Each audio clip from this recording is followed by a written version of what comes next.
Hey there, Shrees here from Pieces Calligraphy. This is another video of my after bedtime challenge, and that just means the kids are in bed and now it's mama's turn to play. So today's video, I try to keep them under 5 minutes just because lately that's all the time I have between work, kids, and life. So if you want to join me, I'd love to just see your work. I'm pretty much on Instagram sharing like a snapshot of what I create each night, and I just post that with hashtag after bedtime challenge. So I've been seeing some of your posts out there. I'm loving it. So thanks for joining me. Today's quick little tip, I wanted to kind of touch on what size guidelines to use. I've talked about this before, but I'm trying to just find different ways to make that tip stick in your mind. So let's start off by kind of seeing different pens and the size of their thick stroke, and that's how you can tell what size guidelines to make. So if I just kind of play around with the pressure of this pen, I'm not really paying attention to the size of my strokes. I'm just pressing down. I'm sorry, I'm not paying attention to the length. I'm just paying attention to how wide. So this is kind of like medium pressure. And then as I go to the right, I was trying to press down even more. Okay, that's about as wide as I can get that pen. Okay, this is the Kuretake Fudegokochi pen. I'll list these down below. Then this is a Tombow dual brush pen. This is actually kind of on the firmer side. No particular reason, I just noticed that as I press down, it's not as flexible as some other dual brush pens I have. So maybe this one just happened to be a little bit more firmer. Okay, this is about as thick as I can make that pen.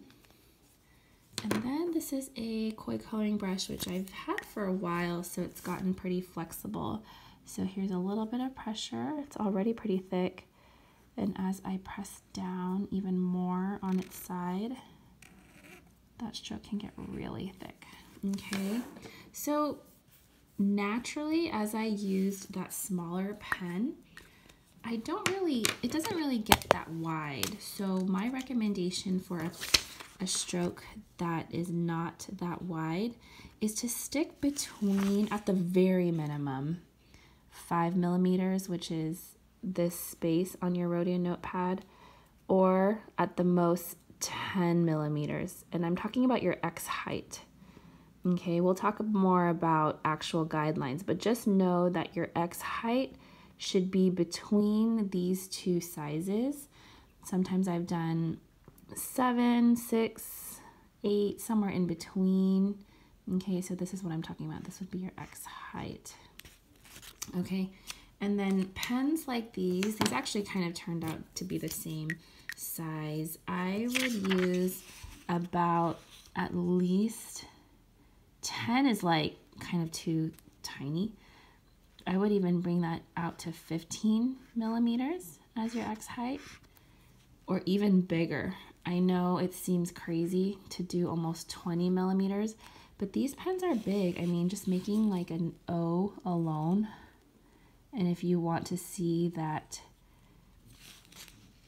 transition, I mean, you really need to open up that space. If you try to fit this in this tiny space here, you don't have much of a transition. Okay, I like to describe this like taking a Crayola marker and trying to fill out a form that's too small. So let me show you a couple of ovals with this X height up here. So again, 5 millimeters is probably your minimum. I wouldn't go much smaller than that. You probably could try. And 10 can be a little bit too big. So let's pretend this is about somewhere in between, like 6 or 7. That tends to be a good size for a smaller pen like this, a good size X height.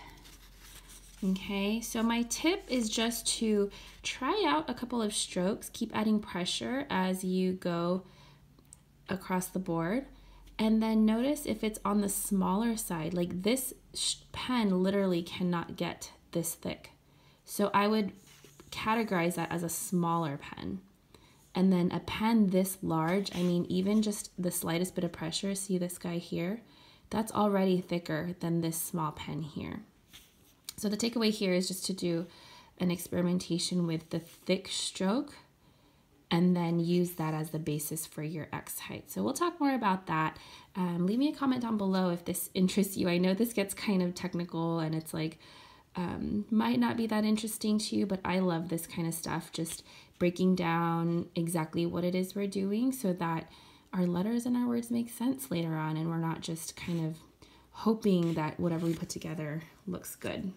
So leave a comment down below or just give this video a thumbs up. I'd love to know if you liked this, and share your own work with #AfterBedtimeChallenge on Instagram and tag me, or simply just join in with me when I make these videos. And look, I'm already approaching the 6-minute mark. I'm supposed to keep these under 5.